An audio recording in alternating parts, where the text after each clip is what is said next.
One thing. Why is it important to film interviews like this? What do you think it does for our island?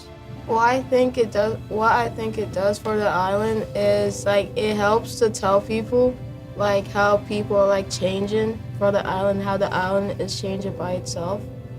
I also think that it helps the community come closer together, really getting an inside view on what people's everyday lives look like and what people go through every day. Hi, my name is Ella, and I'm interviewing Joanne Skokin. Thank you for joining me today, Joanne. Ella, thank you for asking. I'm excited. Okay, so first, can you tell me a little bit about your childhood? Well, I was born on Nantucket. My mother and father were both born on Nantucket. I have 2 older sisters, 2 younger sisters, and a younger brother. We grew up downtown, or in town. We called it the outskirts of town, but now it's considered town. I went to Academy Hill from kindergarten until 5th grade. I was in the first public kindergarten class that the state had, and beautiful Sandy Oliver was my kindergarten teacher. We spent a lot of time playing downtown. That was our playground. We hung out on Main Street. We hung out at the beaches, jetties. We went to Children's. We went to Brant Point. There were lots of kids in my neighborhood. I lived near North Liberty and Westchester, near the oldest house, near the cemeteries on New Lane, and there were lots of kids, and we spent a lot of time just roaming the neighborhood. We all walked to school together in the morning. We all walked home for lunch, and then back to school in the afternoon. So it was a great place to grow up, downtown. So I know your parents owned an old restaurant. What was that like as a kid? Well, my parents owned what is now American Seasons, but in my lifetime it was the North Shore. My aunt Esther owned the North Shore before my father did, but he bought it maybe in the late 60s. And all 5 of us daughters worked in the restaurant through middle school, through high school, and into college. Most of us worked in the kitchen, but we worked every day with my mother and father. And it was fun. It was hard work. Couldn't call in sick. You had to show up. When we were young, we did things like sweep the sidewalk, clean the dining room, wipe the windowsills every day. As we got older, we did dishes, we made salads. We tended bar when we got to be 18. That was a big deal. We moved into the dining room. But it was a lot of fun. As I got older and I was almost done college and 2 of my sisters were already out of college, my parents sold the restaurant. I think mostly because their workforce was growing up and moving on. What college did you go to, and how was that transition for you? I went to Regis College, which is a small college outside of Boston. And when I went, it was all girls, all women. Now it's co-ed, which initially kind of tugged at my heartstrings that it changed, but it's still alive. And it focuses more on nursing and healthcare now. And some kids from Nantucket have gone on to Regis, which I like. But it was a great school for someone who grew up in Nantucket in a small community to not be in the city. When did you decide that you were going to live on Nantucket? Well, I grew up here. And after I went to college, I came back for 1 year, as many people often do, to try to save some money. I got married and moved to Boston. And I worked in Boston at St. Elizabeth's Hospital for 3 years. And then a job opportunity came up in Nantucket. I wasn't ready to come back, but my husband wanted to come back. So we did. I went to work at the hospital, and he came back and worked at the old North Shore. So we came back. And I think probably 6 months into being back, I was really happy that we had moved back. What was your first job on Nantucket after college? I worked at the boarding house restaurant, which at that point in time was owned by Jimmy Perlman, the sheriff, now. And I did the books in the morning, and I tended bar at night. We had jazz upstairs where the Pearl is now at night. After the restaurant closed, We kind of cleared the tables out, and we had 2 musicians, and it was just a place people went for a drink after dinner. And it was really fun. And Jimmy Perlman was a great boss. What led you to your current job? Well, I worked at the hospital for a few years. And I loved that job, but I really wanted more intimate or more social interaction because I didn't have much there. My husband at that point was running the soda fountain at Congdon's Pharmacy, no longer in existence, but he was there. So I got done at the hospital and I went to work the soda fountain at Congdon's Pharmacy, which I loved. And we did it for 12 years. And during that time, I had my daughter, and she was about in 4th or 5th grade, and I said, it's every day of the year, and I'm ready to step back and not work every day of the year. So when my daughter got to be in 5th grade, we gave up the soda fountain lease, and just because I wanted to spend a little more time with her. Do you like to go to the beach? I like to go to the beach. When I go to the beach, it's usually late at night, and we usually stop at a sandwich place and get a sandwich and go to the beach. We go to something natural. We drive out to, every Nantucket person, I think, has their own name for their beaches. So we go to Mr. Rogers Beach and watch the sunset a lot, have a sandwich. So I go to the beach, but usually for dinner.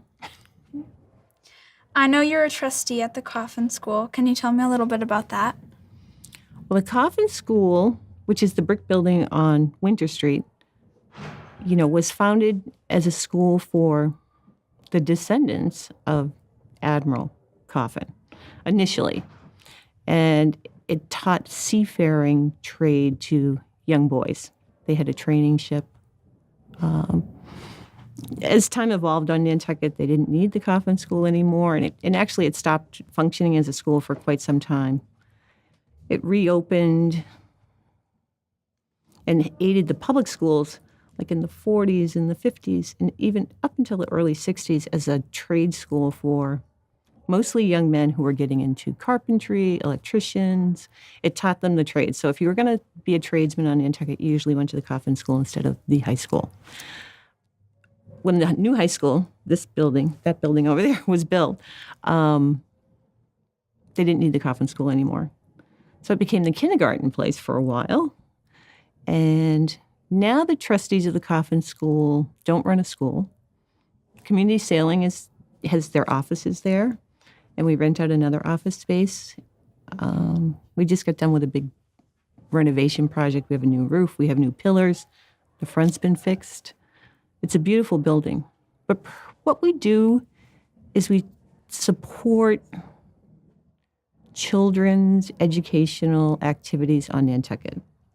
And we provide for scholarships for Nantucket youth going to college and grad school. Do you do any other volunteer work in the community? Well, I do work on the high school musical every year. One of my favorite things. It's in March. There's not a lot to do. I like to help backstage. I help with ironing. I help with the costumings. I usually am backstage during the productions just to have someone back there to help people do quick clothing changes or whatever. And that's like one of my favorite things to do in the winter. What advice would you give to someone my age growing up on Nantucket? Well, study hard. Learn as much as you can. I'm very impressed with the students of Nantucket, of the middle school and the high school and the elementary school, at how smart they are. There's so much available, and there's so much to learn. Learn a lot. Move off island for at least a period of time. But whatever you choose to do, make sure it makes you happy. What do you see as some of the challenges on Nantucket in the future? Well, Nantucket, I love Nantucket now. It's so much more diverse. The year-round population is bigger. I don't know how much bigger. It's hard to tell how much bigger it is. So, of course, housing is an issue. It's always an issue. When I was younger, my parents used to rent a house out of town, and we would rent our in-town house to summer people for the summer. But I think housing's a huge issue. And I think the lack of local tradespeople rears its head, that we have so much imported labor that we have to somehow find the balance. How do you think Nantucket has changed over the years from your childhood to now? Well, here's a funny part of when I was growing up. When I was younger, like say age 6 to 12, on the last day of school, my parents took our bikes away. And we weren't allowed to have our bikes back until Labor Day. And the reason was there was too much traffic. I mean, it's kind of funny to think that 50 years ago, there was too much traffic downtown. But, more people lived in town.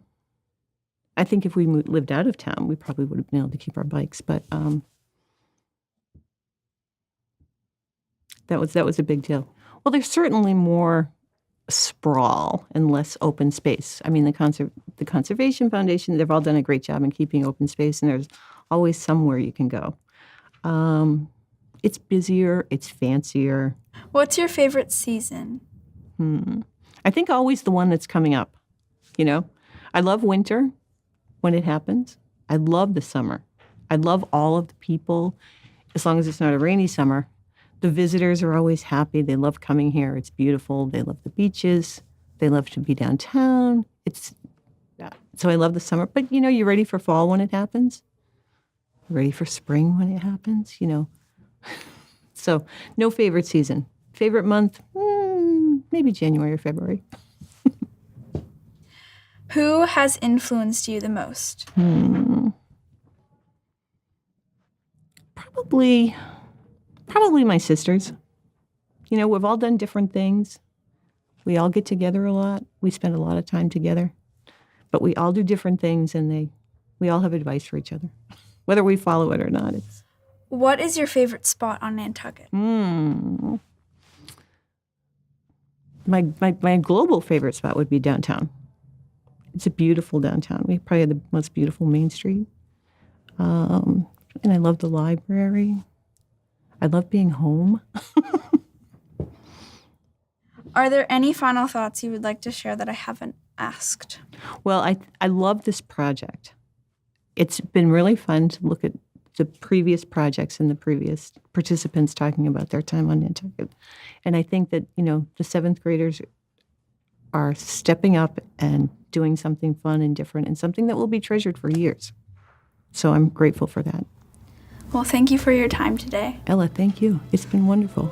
Said, Joanne was kind of talking about as a kid, she loved to hang out in town, and I can relate to that. I like hanging out in town too, but she said town's a lot different. It's changed a lot. She used to go to the pharmacy and hang out there, and I do that sometimes too, so it's kind of funny that we can relate, even though it's a long time ago.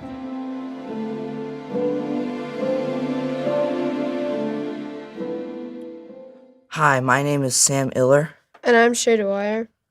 And we're interviewing Jim Perlman on January 15th, 2019. We understand that you were born in Burlington, Vermont. What was it like there, and what did you do for fun? What did I do for fun? When I was growing up, I went skiing.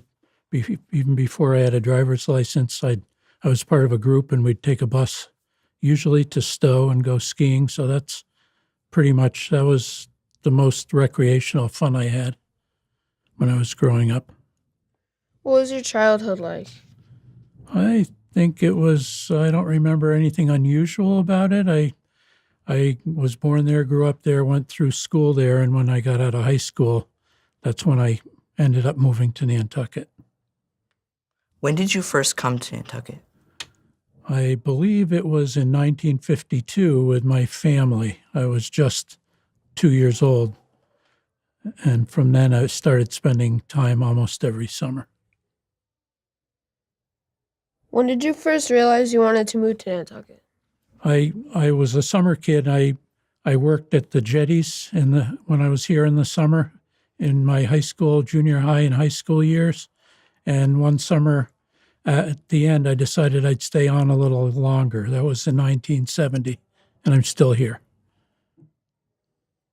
What jobs did you have before you wanted to become sheriff? Oh, I had many jobs. I was in the restaurant business. I owned the boarding house downtown. And before that, I had worked at the Jared Coffin House and the Mad Hatter. I did that at night, and I also worked as a baker at the Downy Flake. And in between, I'd scallop in the winter, do some gardening, landscaping in the summer, things like that. What made you want to become the sheriff?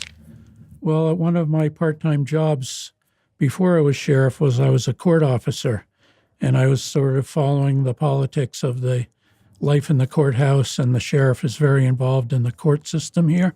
And I said I could do that. So in 2010, I decided to run for the office. If you didn't get elected to be sheriff, what were you going to do? Well, I worked in restaurants, and I had a catering business. I had my own catering business, and I did some fishing in the winter, so I would have continued to do that. What is your daily life like as the sheriff? Well, every day is a little different, but commonly the job involves moving people who are in custody, which, for instance, yesterday it was a court day, and 2 people had come over for court, and they had been locked up in the House of Correction in Barnstable, and I took them, when they were finished with court, they were continued to be held, so I brought them back on the boat.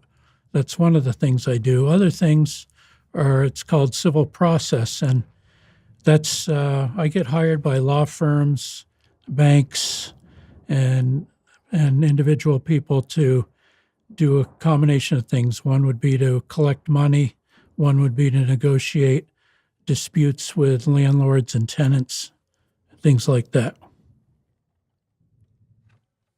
What is the hardest part of being the sheriff? I found that the hardest part is having to remove people from their homes. Sometimes people have done all the right thing. They might be a tenant, they might be a homeowner. They've either a combination. They might have come upon hard times and they can't pay their rent, or they've done everything right, but the landlord wants their property back. So to tell people that they have to leave is very difficult. How did your family react when they heard you wanted to be the sheriff? They were all very supportive. They had an idea that this is what I wanted to do, and so they were all really happy for me.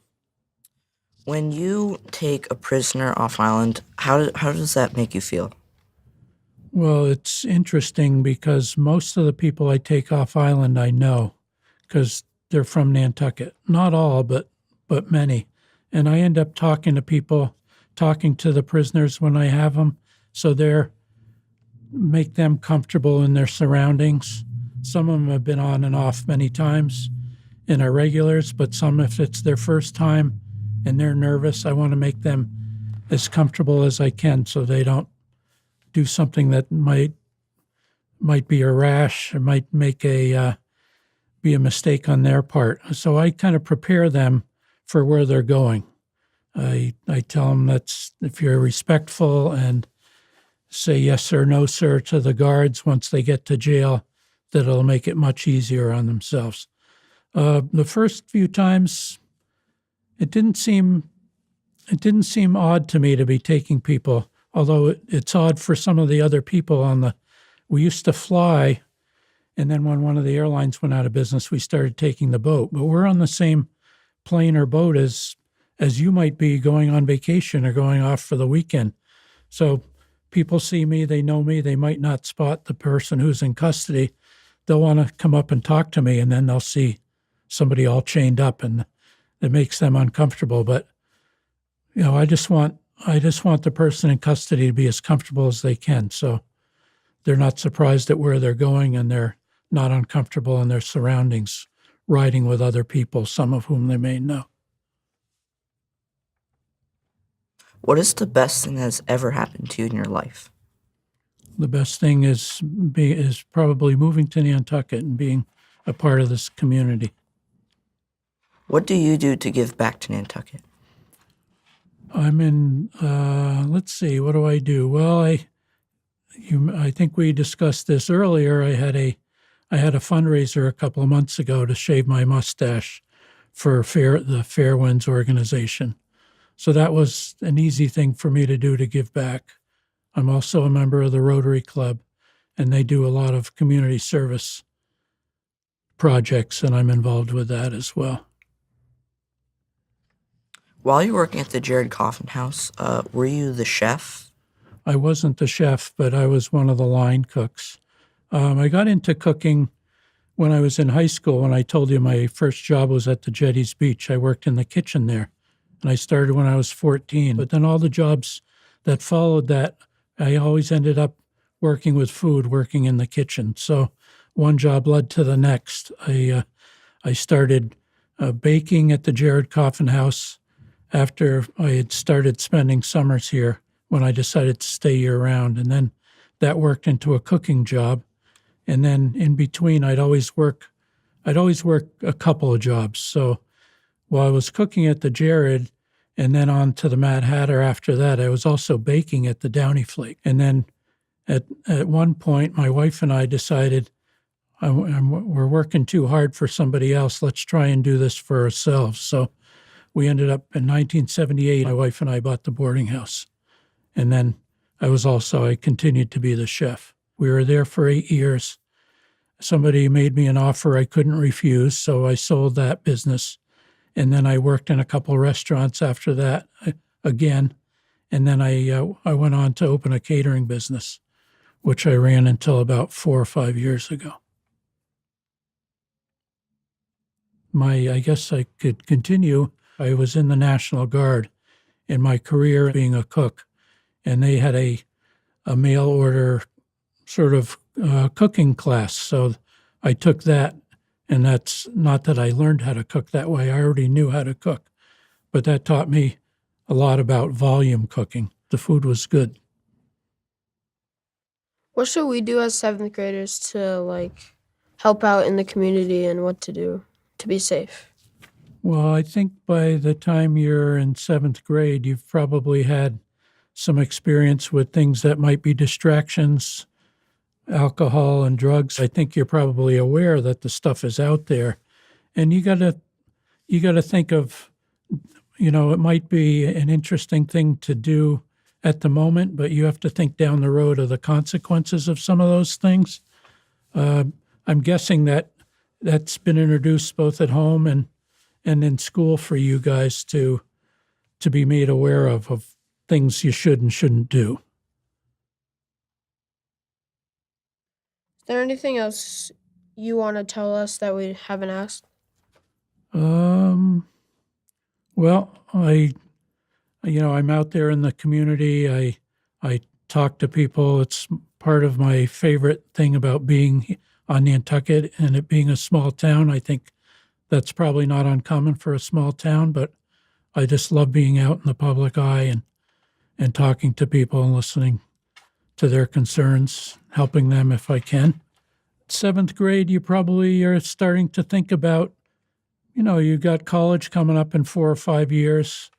I'm sure you're both going to do that. And what are your interests? What are you thinking of your future? Where do you see yourself in 10 or 15 years after you get out of college? Well, I want to go to MIT for college. And after that, I was hoping to maybe be an engineer. Uh-huh. So that would probably mean you wouldn't be staying on Nantucket. Yeah. All right. That's interesting. I don't think there are many engineering jobs here, but maybe. Shay, how about you? I don't really know what I'm going to do. Yeah. See where it takes me. You involved in any sports?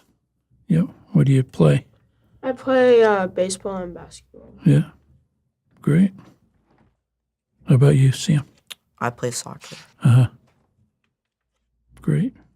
Thank you for coming and taking your time. You're welcome. Thank you. See you around town. We're going to do a ride around. We're going to do a ride along. We'll figure out when we can do that. That'd be great. Okay. I learned a lot about my person and what he does to help the community and how he felt growing up here and living on Nantucket. And how do you connect with that? I connect with that because I see what he does to help the community, and I also want to help the community too. And it makes me feel really good that there's people like that in our community. He first came to Nantucket when he was like 2 years old. And then he started coming here for summers when he was like 14. And he lived with his grandparents. And from then he knew he wanted to live here.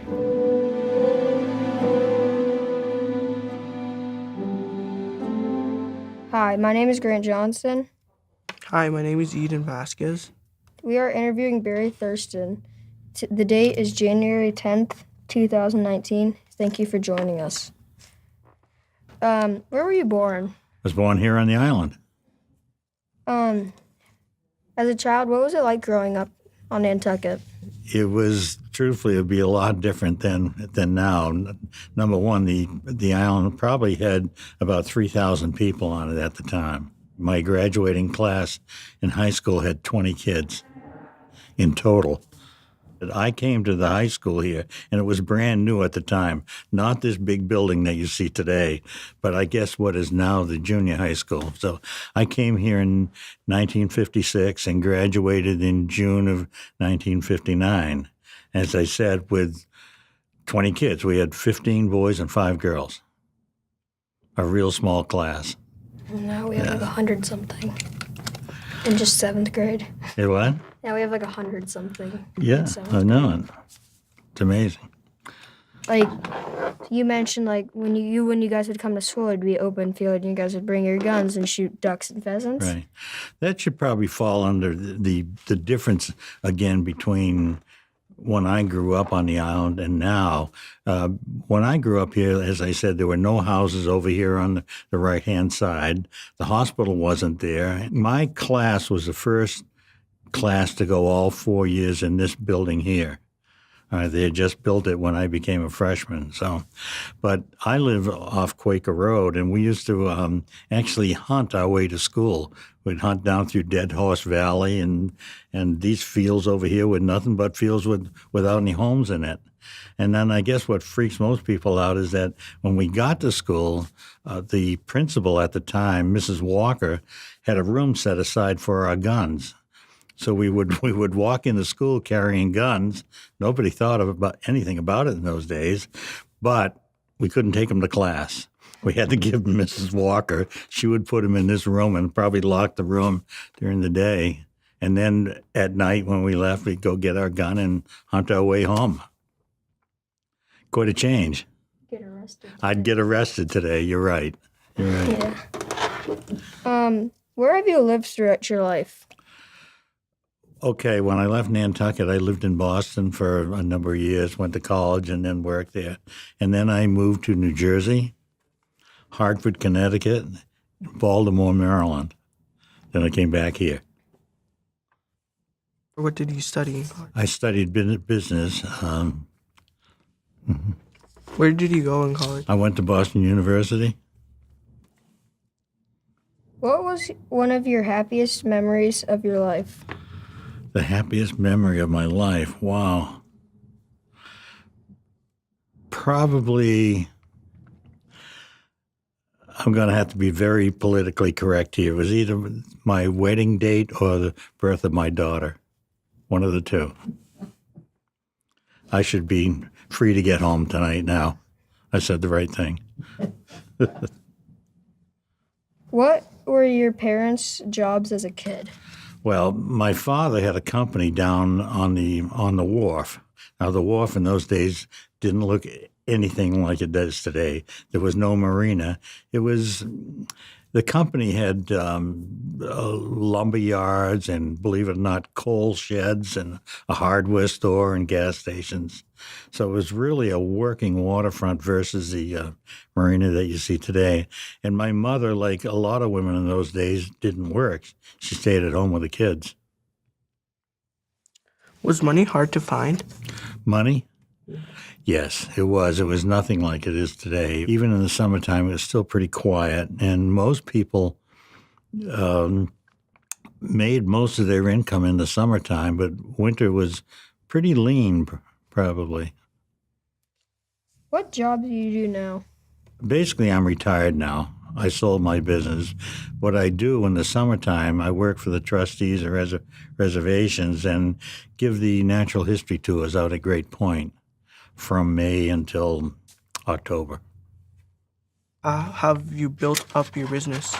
Well, the business that I had that I sold, I guess we were talking about, and it was something I started from scratch and had it for 34 years, I think, until I sold it.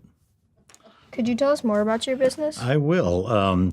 The name of the store was Barry Thurston's Fishing Tackle, and that pretty much sums it up. It was a store that really dealt with fishing equipment for the individual versus commercial fishing equipment, beach casting or fishing from a boat, but aimed at the individual person, not commercial fishing.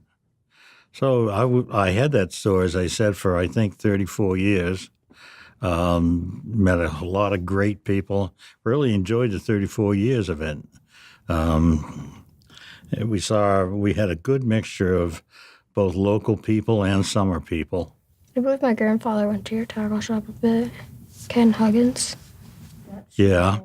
And I remember your other grandfather, Phil Grant. Yeah. Yeah. What do you do for fun nowadays? I do a lot of fishing in the summertime. In the wintertime, pretty much just exercising outdoors and nothing organized. Travel a lot if we can. That's always fun. What are some of your hobbies? Hobby, fishing, woodworking around the house.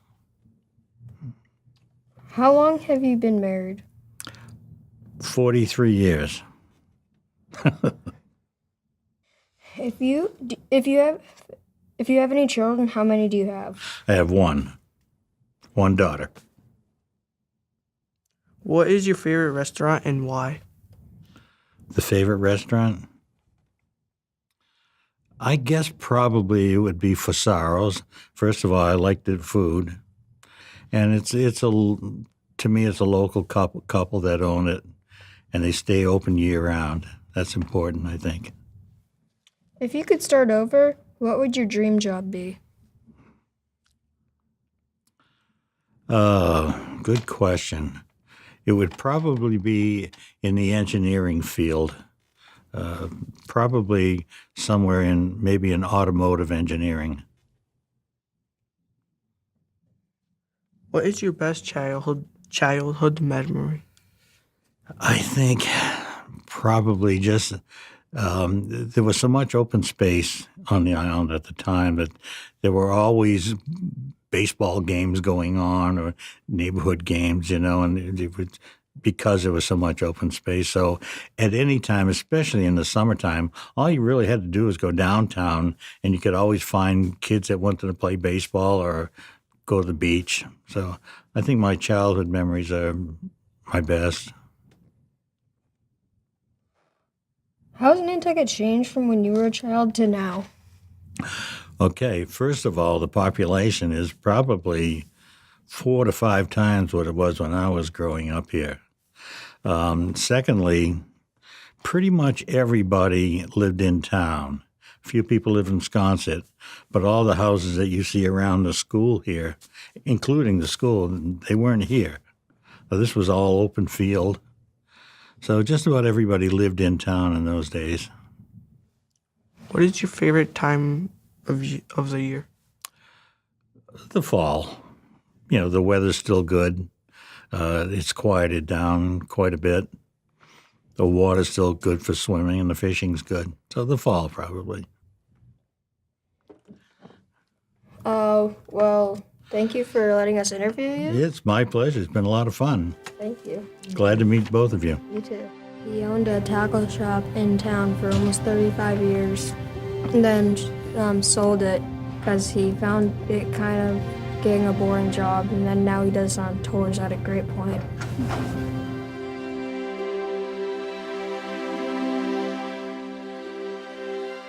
Hi, my name is Claire Martin. And I'm Ana Julia Matos. And we are interviewing Miss Regina Sinser. The date is January 14th, 2019. Thank you for joining us today. Thank you for having me. So let's begin with the first question.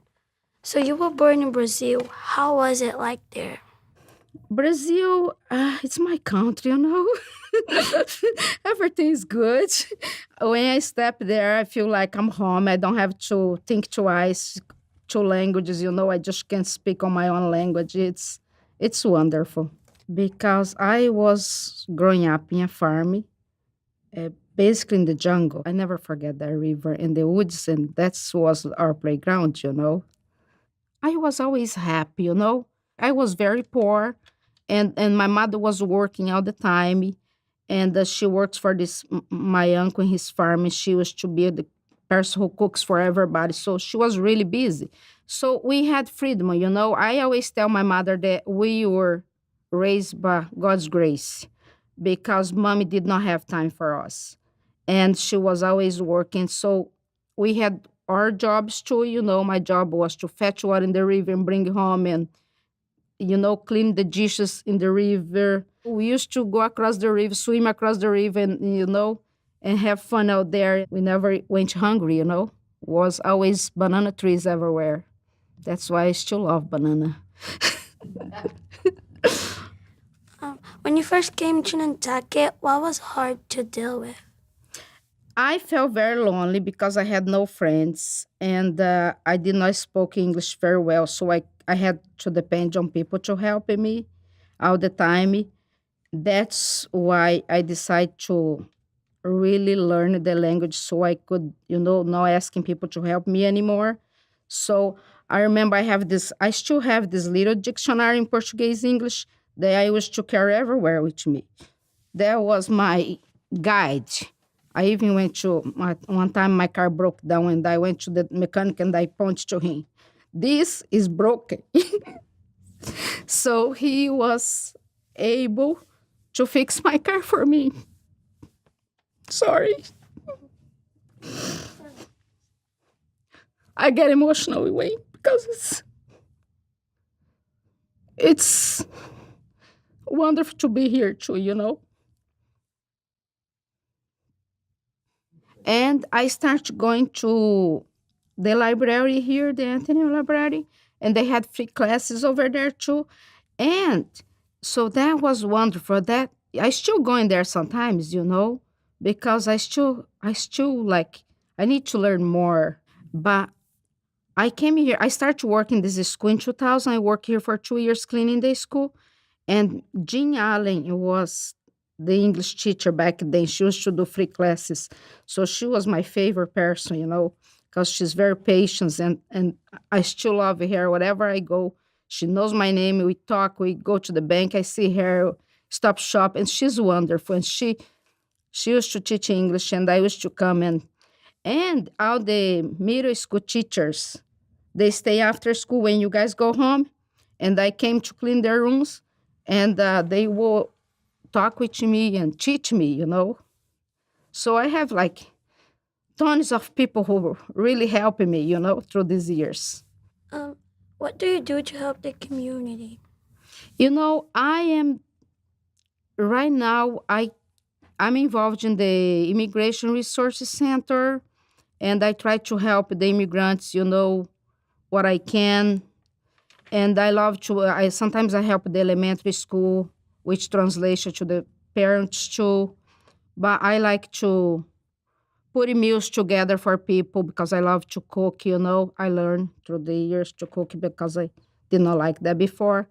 But if somebody's sick and I know they're sick and if somebody had a baby, I throw like 3 weeks of meal and the whole community pinching, especially my church, Summer Street Church. We have this wonderful group of, you know, members. If you say, oh, somebody's sick, they cannot cook it. We got like 3 weeks of food, like every day for this person, you know. So I love to bring people together. So you said that you were building a school in Haiti. What was it like? What is it like? I'm going to start so you can understand how I got there, And when I live in Brazil, I never even heard about Haiti. But I believe that God brought me to Nantucket so I could get there. So I think ever, was well planned because when I came to America, I did not plan to stay here. I had a plan set to go back home in 3 years after I worked for 3 years, help my parents. That was my purpose, to help my parents and go back home and go do master degree and keep going to school. But then, I met my husband. Year later, I was married, and my life was kind of upside down. And after the earthquake hit Haiti, 2010, I met this lady from Haiti that was here in Nantucket working for Sue Gentners. She was to be her parents' caregiver. So, and she was from Haiti. And the day she arrived in Haiti, that's the day the earthquake happened, and she ended up with tons of street kids. And she decided to stay there and help these children. And she came back here to do fundraise. Our church helped her. And I fell in love with her because her thing was like education was the basic, and I love education because I think we're so lucky here now. You guys have all this school and these wonderful teachers and everything, but back in other countries, we don't have that. You have to work really hard. So I went back to Eve Rose in 2013. And she invited me to go up in the mountains. I've never been a mountain in my life. And it was not very funny because I have to go up there in a motorcycle. I paid the guy $16 to take me out there. And there was no roads, Haiti. The soil is like our rocks, very rocks. So the motorcycle go bump, bump, bump the whole way through. And I just pray because I don't want to die because I left my husband, 2 kids here. And the cliff was like, I looked down, I couldn't even look. So I had my eyes closed the whole time. And that was very, very scary. But when I got up there, it was so beautiful. And I met these people there waiting for me. And it was no kids. It was just adult people. So my friend said to me, and then I met this guy from Spain. He was there. He had this little group of people studying, and they all learned to read and write because they never went to school in their lives. So he said to me, I don't know what I'm going to do because my wife is not feeling very well and I have to go back to Spain.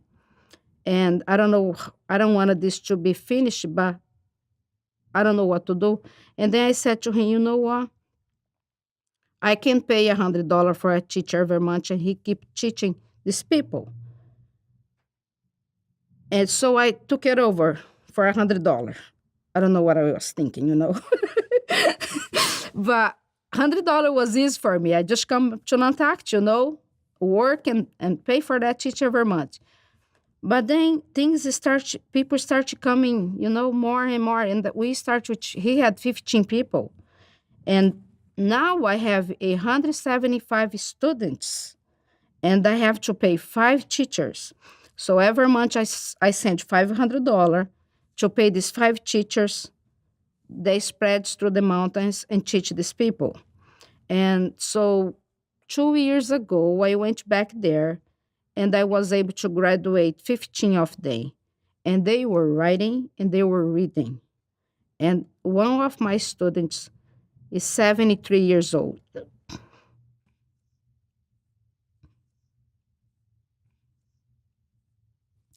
So it is pretty amazing.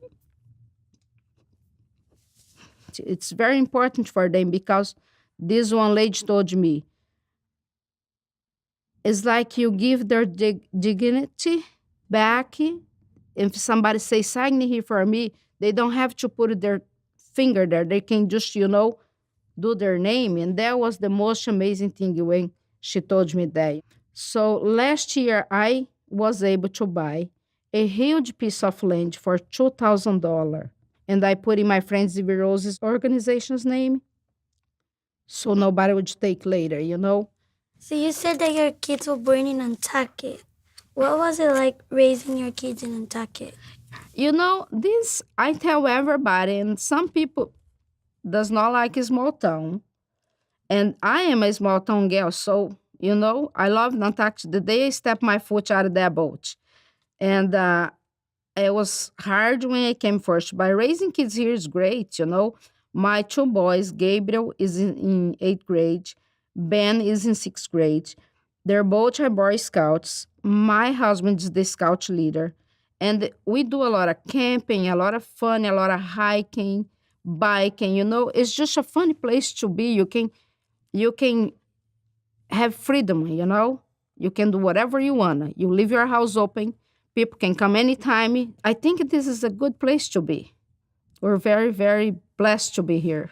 What was your greatest achievement, or is? You know, I think for me, it was helping my parents. I'm very thankful for them because I started going to school. I was 10 years old because we had no school in the farm. But my parents used to do anything for us to go to school. School was the most important thing for my father and my mom because they never had the chance to go to school.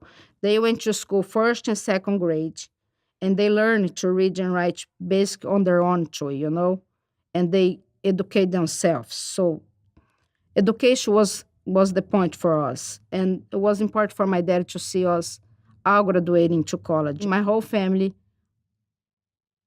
my me and my brother and sisters, is pretty much the only ones who made through college. So for me, that was, you know, very important. I'll say that to my children every day because sometimes they complain about going to school, and I said, you guys are very lucky. You just get up and go to school and do your best there. What is your daily job now? Like, So I still cleaning, you know, and I have been doing this on my own for 16 years. When I first came to Nantucket, I was to work for this another company for 3 years, and I work for this girl 5 to 2:30 in the afternoon. Then I come here to school and I work here 2:30 to 11 at night, 7 days a week, no days off. So I did that for 3 years and a half. But one day I get up in the morning, maybe my wrong foot, and I quit both jobs. And I start my own business. I met Wendy Hudson, who is the owner of the Book Works and Mitchell's, and that was my first house. And it is amazing because I worked for her since then. And I saw Owen and Evelyn, you know, Evelyn was 4, Owen was 2. And I see these kids growing, and now they're in high school, the other one in college, and it's amazing, you know. And through Wendy, I got so many more jobs. And now I have a business that I hire 3 more people to help me. And in the summer, it's 4 girls, you know. And I like to not make a big profit. I like to pay my girls very well because I like everybody to get up and go work happy. And I love my job because my job is not just about cleaning people's house. My job is about, of course, cleaning their house to make their life much easy. But through the years, you get a connection with people, you get a relationship with people, and then you end up sharing your life with them. They share your life with you.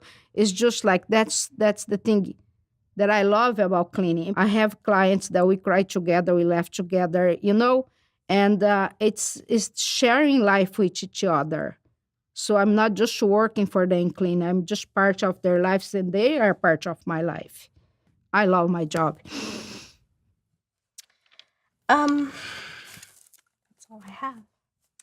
Thank you for your time today. You're welcome. It was really nice, and you guys are very lovely. Thank you. You're very lovely too. With Regina, it got really emotional, and she told us about like how she came to Nantucket and why she came to Nantucket instead of just staying in Brazil where she lived 14 years. So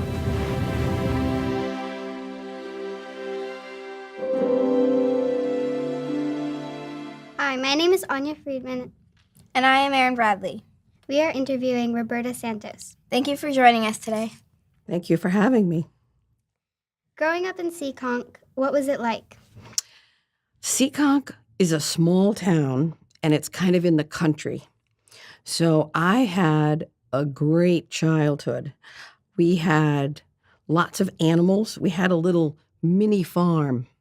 My mom was a single parent, and she actually built a barn with her best friend from high school named Alberta, and they built a barn so that we could have a goat.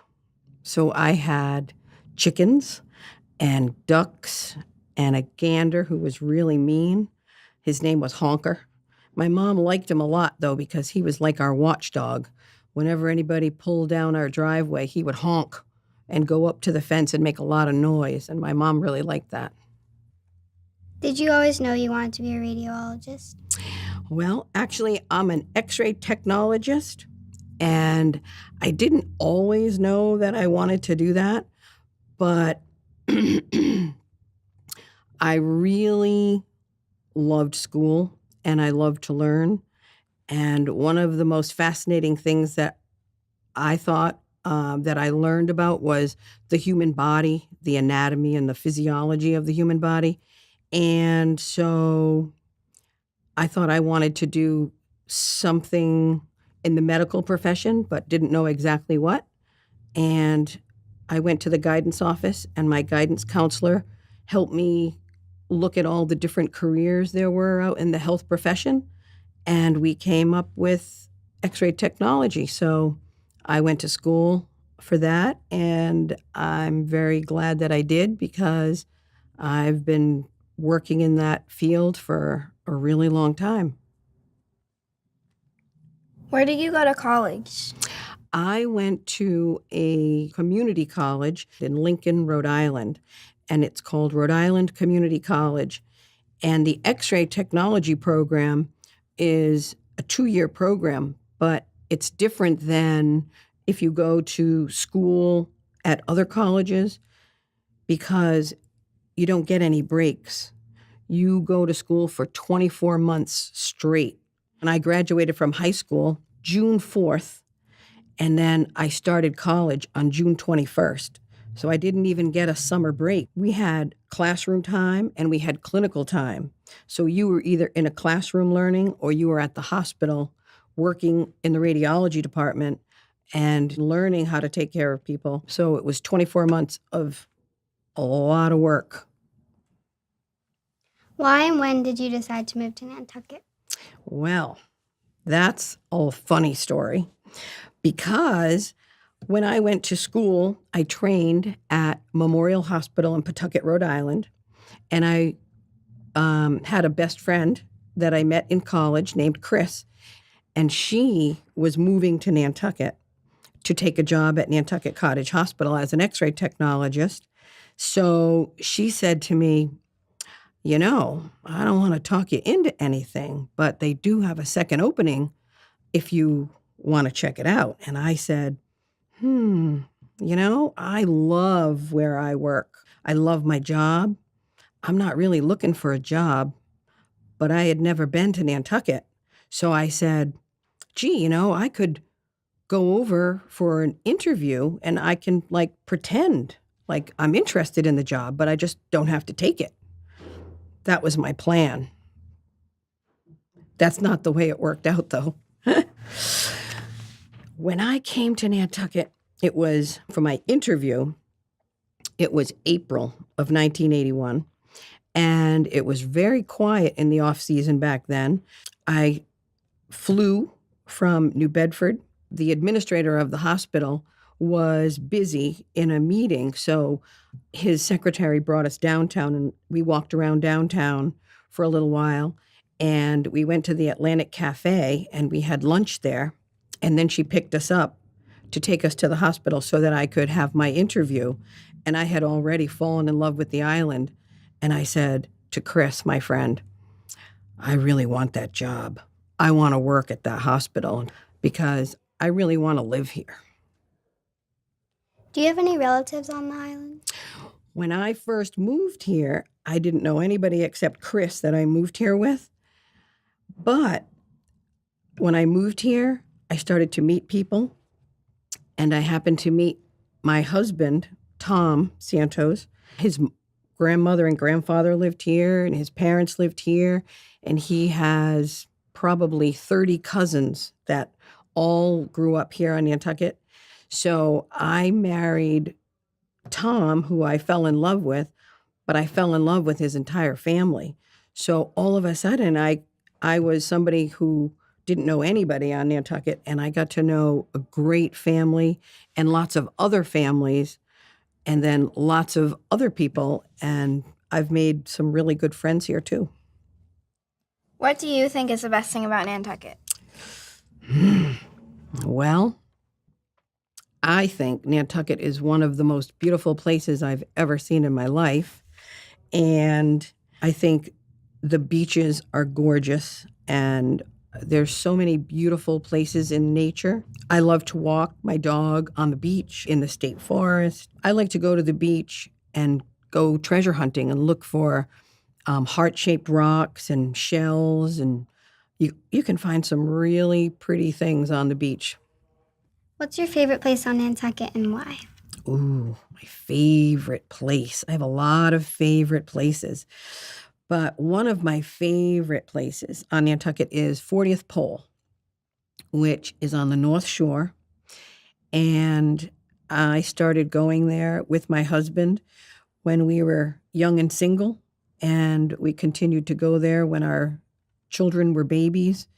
And then as our kids grew up, all of our friends meet there at 40th Pole on Sundays, and we spend the entire day together. And our kids have grown up all together with a great group of friends and family. Have you ever done any volunteer work on the island? I was actually a Girl Scout leader, and I did that for quite a few years while my daughter was in Girl Scouts, and that was a lot of fun.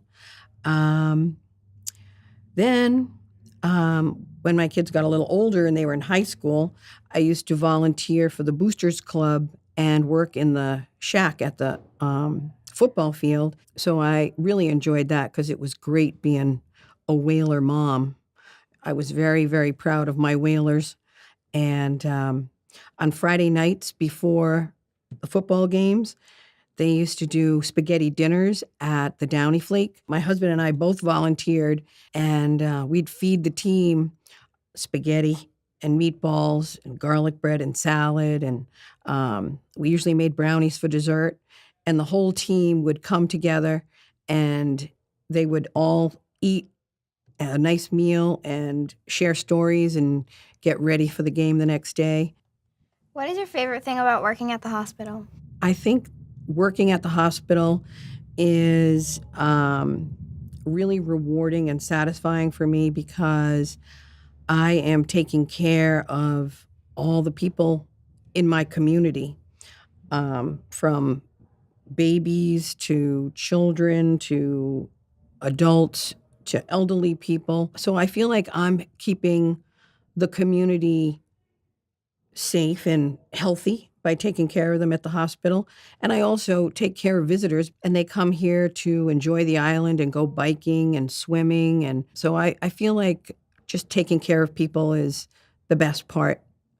What's your proudest memory of your life?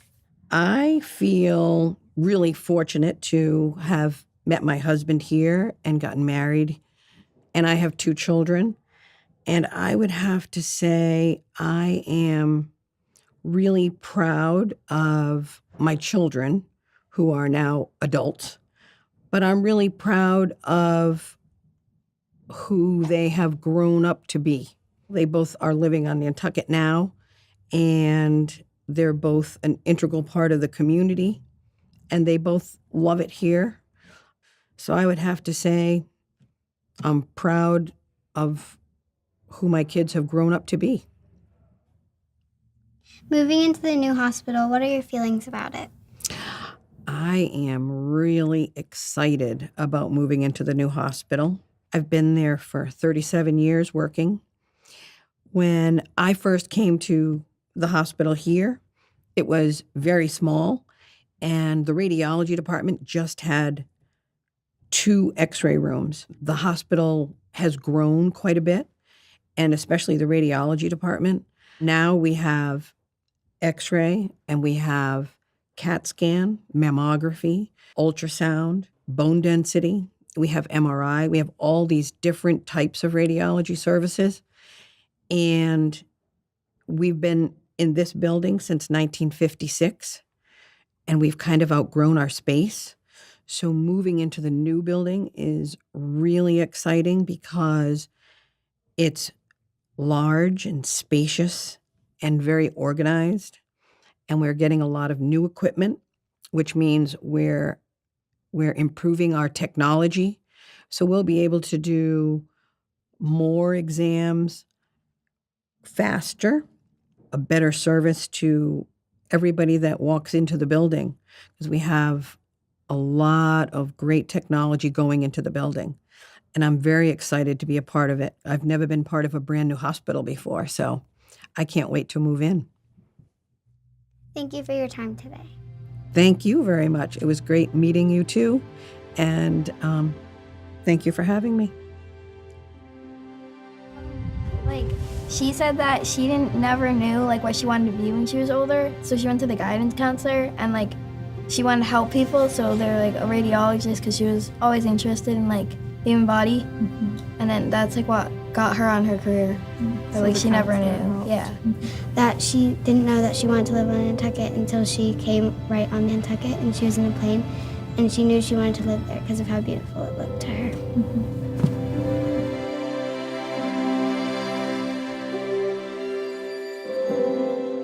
Hi, my name is Nick. Hi, my name's Jordan. We are interviewing Joe Manning. Thank you for joining us today. My pleasure. Thanks. I'm glad you guys are doing this with me. Were you born in Nantucket? No, I grew up near Buffalo, New York, and I in a small town called Attica. So tell me a bit more about Attica. It's quite a small town. There's a lot more cows than people there. It's Maine. It's somewhat known to many people as a prison town. Has a very large maximum security prison for New York State. But when you grow up there, I guess I kind of forget that it's sort of there, even though I was an employer for a lot of my friends' families and whatnot. But it's a very small, rural town with farms everywhere. Yes. Tell us a bit more about your childhood. I have an older brother, Matt, and we grew up on this road where our house is about 7 miles out of town. Across the street was a dairy farm, and next door was a cornfield, and then there was a sheep farm just past that. And then there was a little lake and a stream, and basically I spent probably 2/3 of my childhood in the woods and along that stream, just fishing and catching crayfish. So when did you come to Nantucket? I came here when I was a kid for about half a day one time. And then after that, I came here in, I think that was in the late 80s. And then in 2001, I moved here full time. What do you do for work? I'm a physical therapist. Do you enjoy your job? Yes, I do. It's a great job. What kind of studying did you do to become a physical therapist? I went to physical therapy school. Oh, okay. No, I'm kidding. But it's a specific degree profession, and it's changed over time. But for the most part, most schools have a major in physical therapy, and you follow that track. And nowadays, you have to go for longer than when I had to. So it's become quite an extensive education. So is it a hard life being a physical therapist? Well, you have to define hard. I would say my life is better than 99.999% of the people on this planet. So I would have to say no. When you became a physical therapist here, did you start knowing a lot more people? Well, I worked at the hospital for 5 years, and that was very rewarding, and I got to know a lot of really great people. And that really helped me when I went into business for myself because I already knew a lot of people. I knew I wanted to be here. And Nantucket's a place, and you guys grew up here, but coming from an outsider's perspective like mine, it's a place where you can get to know people quite quickly. And, you're probably a lot less anonymous than you think, especially you guys. So that's why you got to be careful, all right? Yes. Yeah, how does it feel being a business owner? I definitely like it. There's no doubt about that. It's kind of hard to predict whether or not you will like it, I think. There's good parts and there's bad parts, but it's certainly rewarding. Could you tell me the good and bad parts about your business? Payroll, bills, and no, those are the bad parts. But actually, they're so far outweighed. My job, I'm very lucky that I get to see and interact with a lot of people in the community on a daily basis.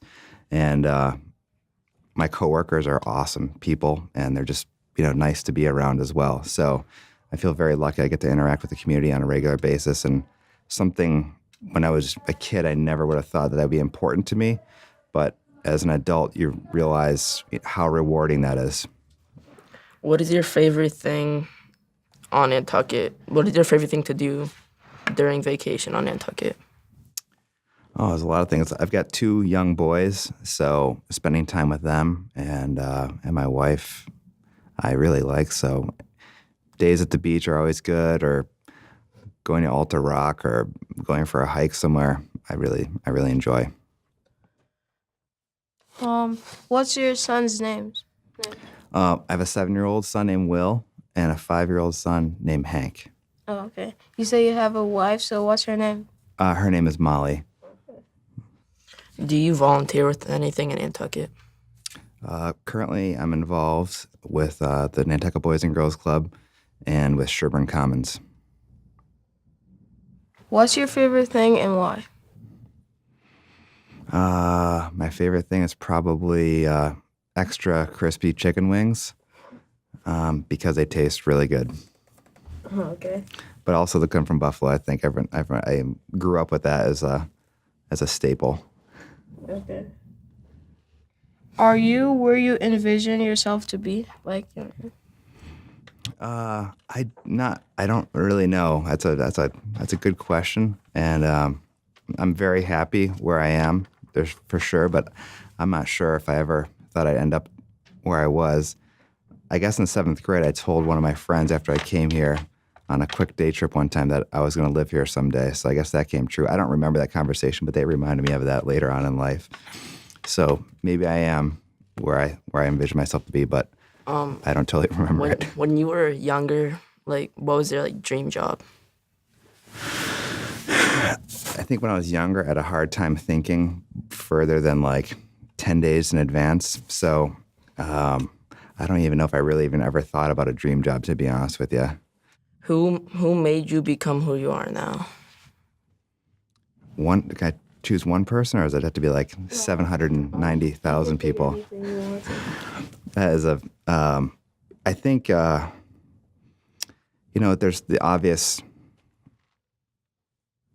people in my life: my parents, my brother, my wife, my kids, my wife's family, friends growing up, friends I have here, the people I work with. Everybody has definitely had, some sort of impact on me and kind of shaped me to who I am now. So it'd be very hard to say one person, but, certainly your parents play a big role in that. They probably had the greatest influence on me, obviously. But, it's funny how as you change with time, there's other people will influence you as well and help you make decisions and things like that as well. So it's hard to say just one or two people, but certainly my parents are probably had the greatest role. Okay. This is a weird question, but if I was to get married, what advice would you give me?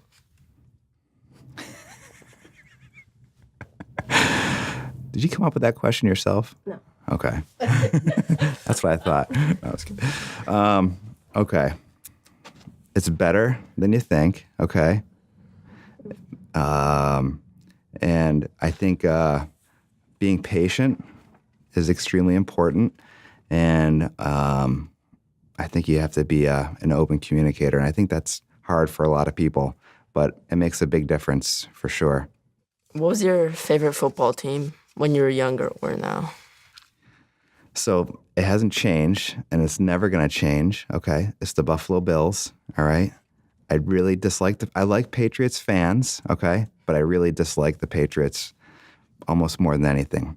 So, and that's not going to change. And the Bills are going to be really good next year. Just trust me. Do you have anything that like you want to tell us that we haven't asked yet? Do you guys like 7th grade? I want to graduate. Why? Because I'm out of school. Yeah. School's tough at your age, no doubt about it. Yeah. But like right now, you're in like the worst year of school. Next year is like a little bit better, and then it's a little bit better after that, and it's a little bit better after that. And you will definitely enjoy school as these next few years go by. Right now, you're in like the worst grade. 7th grade's tough. Yeah. And then comes life. Yeah, but you're living life right now, so don't worry about that. Yeah. Okay. Anything else?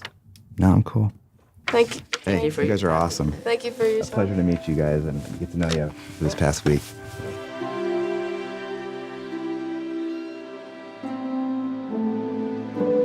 Hi, my name is Chloe Marrero. And I am Samantha Lester. We are interviewing Zona Butler. Thank you for joining us today. You're welcome. So first question, were you born on Nantucket? I'm afraid not. I've lived here for about 30 years, but not a Nantucketer. Where were you born and why did you move here?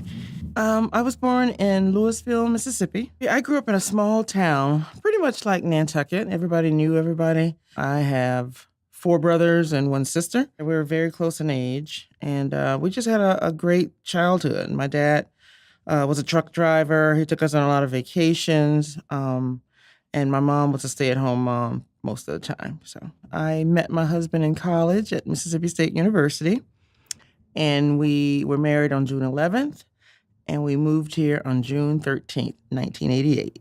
My oldest daughter, graduated from Mississippi State University, and my youngest is attending there now. So we're keeping up the tradition. Can you tell me a little more about your kids?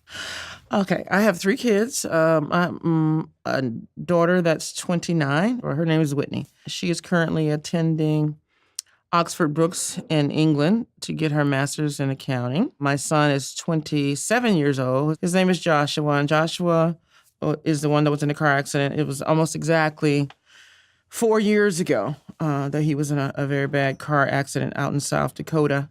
And he had to learn to walk and talk and pretty much think all over again. He attended college at University of New England. He was a couple of credits shy of getting his diploma. That's a goal we'll be working on for him in the next couple of years to make sure he gets his diploma.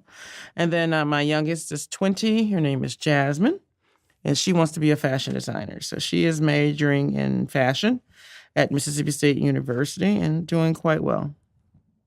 What would you say is your most positive character trait? I love an adventure. I'm always up for a challenge. I think that speaks volumes for me. What have you done to act on this trait? Don't you want to know? I've done quite a few things. I've been on Nantucket for about 30 years. Like I said, I worked for the same company for about 26 years. That was Nantucket Bank. I gave a lot of time and energy. I was creative. I created products. We did a lot of firsts with Nantucket Bank. And I think my sense of adventure, is what helped move that along in my position. And after that, I embarked on a few other things. I like to think of myself as a party planner, an organizer, although if you saw my house, you probably wouldn't think that. I love a challenge. I'm up for anything. If someone says, hey, Zona, you want to try this? I'm like, sure, let's do it. Except for bungee jumping. That's not something I ever want to do. Many people know that you won the Russert Award. So first off, what is the Russert Award? So the Tim Russert Award is an award that was created by the Nantucket Boys and Girls Club to honor Timothy Russert. He was a strong advocate for the Boys and Girls Club. he was very instrumental in helping raising money for the Boys and Girls Club annually with our Summer Groove concert. And I was honored to win that award. To be recognized at that level was just, the ultimate goal. I think I've reached some really great goals. Bucket list. My bucket list is very short nowadays. What was it like to win the award, and how did it impact your life? I won that award the same year that my son was in a devastating car accident. So to me, that year was really tough. And he survived, which is a blessing in itself. I had to take care of my son, who was the ultimate Boys and Girls Club attendant, let me say. The impact that award had on my life was it just told me, you never stop, you never give up, and you have to take care of the children. It just made me feel like, I had done something right in this world. So you do a lot of volunteer work. What specifically do you do? Well, I volunteer a lot with my church. I also volunteer for the Nantucket Girl Scouts, or the Girl Scouts of New England. I'm a lifetime Girl Scout. I was never a Girl Scout growing up, but that was an area, again, I got involved with when I was involved with the club. I realized that Girl Scouts existed on Nantucket, and it was a viable institution. And I wanted to get involved with that because women hold important roles in the world, and I wanted girls on Nantucket to be aware of that and get involved. So I volunteered there. I've also volunteered for numerous organizations on the island. I'm a part of the Harvey Foundation right now. I've been a part of Small Friends on Nantucket. I'd like to emphasize that volunteering is important for everyone. This community is full of opportunities to volunteer, and you never know when that opportunity is going to present itself for you to volunteer. And if you ever have a need in your life, those same people, the same community that volunteers wherever there's a need are the people that come back to you. I think it's important to give back some of your time. If you have it, give some. My problem right now is saying no. I think I have a little too much on my plate because of my love of volunteering. You can't do your volunteering well if you do too much, I think. And that's something I've learned the hard way. You said your son was in a car accident. What was it like for you? Wow, that was tough. I had just retired from my job of 26 years, and I was, checking some things off the bucket list, if you will. And I had spoken to my son that night, the night of his accident, and I told him to be careful. It was snowing. And the next morning is when I got the news. All I could think was, I got to get to him as quickly as I can. And being on Nantucket, that's not always easy. It was hard, but at the same time, I went into take charge mode. And all I could think of is, what do I need to do next? What does he need?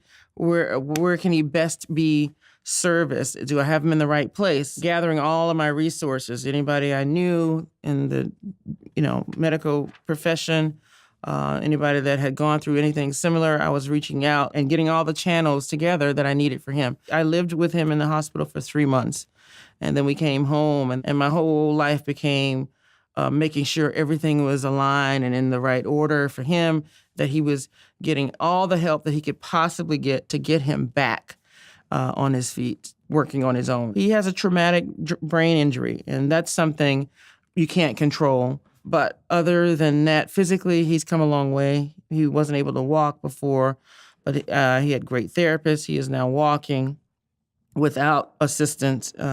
He is still working out and receiving physical therapy. Thank you, Joe Manning, for that. And, he's making strides. And I'd like to, one day see him married with kids and living his life. And I believe that God has it in store for him. How is he doing now? He's doing really well. He volunteers. Speaking of volunteerism, I think he picked up that a little bit from me. He volunteers to help out with the basketball team, which is his love. He really enjoys, helping others. And the kids, they have a lot of respect for him. That sounds like a really, really hard time in your life. Yeah, it was. So let's focus on something a little more lighthearted and a little happier. What was the best thing that has ever happened to you? The best thing that happens to me is usually the joy I get out of helping somebody else or letting someone else have a dream come true, if you will. My kids, to me, are the best thing that happened to me. I don't think of them at all as any type of disappointment because I can live a little vicarious through them, you know? And so the most fun I had in the last few years, I have to say, was my daughter's Sweet 16. I threw her a Sweet 16, and I let her invite 150 kids. I don't know what I was thinking. But it was so much fun. I had so much fun planning it. You know, it was one of the things I did right after I retired from work, just before my son's accident, is that we did that. And it was great. So I hope she had a great time because I certainly did. You said in the past that you love how close the Nantucket community is. Why is that? Because I'm a family person. I love family. I love enjoying doing things together, seeing people every day saying hi and sharing your lives. The accident happened with my son. The way the community came together without any kind of effort on my part is a part of what made it so easy. You know, when I was flying to get to him as quickly as possible, I was reading something on Facebook, and I'm not a Facebook person. It was shared that everybody was lighting a candle for my son, and someone said that they were flying over Nantucket and they can see the candles.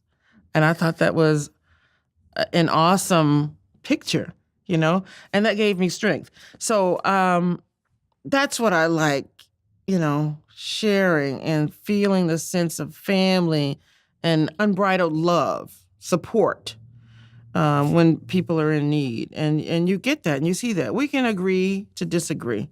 But when it comes down to it, we still care about each other and we support each other no matter what. What do you want to say to all the kids growing up in today's modern day society that will help them go through life? First of all, be a kid. Don't not enjoy your time as a kid, not having responsibility, not having to pay bills and be responsible for somebody else. Enjoy your childhood. And then make good choices. You know, I think everybody has it in them and knows right from wrong, good from bad. Make good choices and you will be a success. Whatever you work on, work hard at it, give it every bit that you have. And in the end, you will succeed. You'll be a success. As you were saying earlier, you love helping the Nantucket community. What do you think we, as the community, can do to better the island? We can continue to support each other, but if you see somebody in need, help. Don't walk by. Don't not stop. Don't not say hi. Sometimes we do that, and it's so easy to do that. But if you see somebody that looks like they could use a hello, how are you today, do it. You'd be surprised at how those simple words can help pull someone out of a slump that they're in. There's a lot of, I think, depression and loneliness on the island, some that we don't even know about. But it's part of the isolation, the gray lady that we have to deal with. We don't realize sometimes that all someone needs is a smile, an acknowledgement that they exist and that they're important. I think if we do just a little bit more of that, we'd be surprised at the effect it'll have on everyone involved. Well, thank you. You're welcome. Thank you so much for coming. Thanks for having me. And with Zona Butler, she talked about how surprisingly it wasn't easy, but it was easier than she thought after her son got in the car accident. She said that the whole community sort of came together and helped her, and it was a lot easier than she thought it would be to, help him recover and get him into PT and all that stuff that you need to help a recovering child. Did anyone else have something that they heard that surprised them about their person, whether it was a story or something about Nantucket or their life that really you were like, oh, I didn't know that? It was kind of cool to see how they talked about growing up here, or if they didn't, like where they grew up, but you could kind of relate and just see how the island has changed so much since when they came here and since we were born and they grew up here. Go around and just say one word about what the experience was like. Interesting. Exciting. Nerve-wracking. Extraordinary. Funny. Nerve-wracking. Interesting. Emotional. Exciting. Nerve-wracking. Well, I feel like it sort of, like people who are going to come watch this production are going to learn a lot more about the community and how close we are as a community. And, like, how much the island has changed throughout the years and how it's still continuing to change.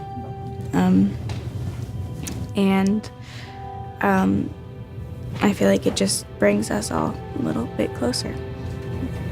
On 3, we all go, cut. Okay, ready? 1, 2, 3.